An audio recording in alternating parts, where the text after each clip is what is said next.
In today's video, I'm going to teach you how to reset Adobe Bridge preferences. This can be really useful if you're experiencing issues with Adobe Bridge or if you simply want to start fresh with your settings. So, let's dive right in and walk through the process step by step. First, ensure that Adobe Bridge is completely closed before we begin. If it's currently running, you'll need to quit the application. This step is crucial because we want to make sure that any changes we make will take effect without any interference from the running program. Now, to reset the preferences, we'll be using a specific key combination while launching Adobe Bridge. The keys you'll press depend on whether you're using Windows or Mac OS, so let me break that down for you. For Windows users, you'll need to press and hold the Control, Alt, and Shift keys simultaneously.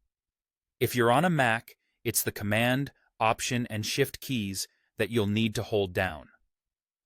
Go ahead and locate these keys on your keyboard, keeping them in mind as we prepare for the next step.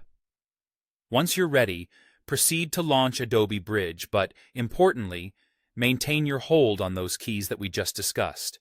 It's essential to keep holding them right from the moment you initiate the launch. As Adobe Bridge starts up, you'll notice a dialog box appears on your screen. This is what we've been waiting for, and it's crucial to continue holding the keys until this dialog box comes up. In the dialog box that appears, you'll be presented with a choice on what you want to reset. It's here that you'll decide which settings need to be restored to their default state. Take a moment to read the options available. In most cases, you'll want to select Reset Preferences to revert your Adobe Bridge settings back to the default. By resetting your preferences, you're essentially erasing any changes or custom settings you might have applied previously. This can help resolve any glitches or performance issues, giving you a cleaner slate to work with. Once you've made your selection, confirm your choice, and Adobe Bridge will proceed with resetting your chosen preferences. This method is a straightforward way to resolve various issues and improve the functionality of your Adobe Bridge application. Remember, if you're unsure about resetting all settings, you can always make a backup of your current preferences before performing this reset.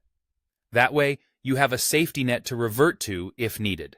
And there you have it, a simple yet effective way to reset your Adobe Bridge preferences and potentially resolve any ongoing issues you might be facing. If you found this video helpful, feel free to let us know or drop any questions you might have in the comments section. Thanks for watching, and we'll see you in the next tutorial.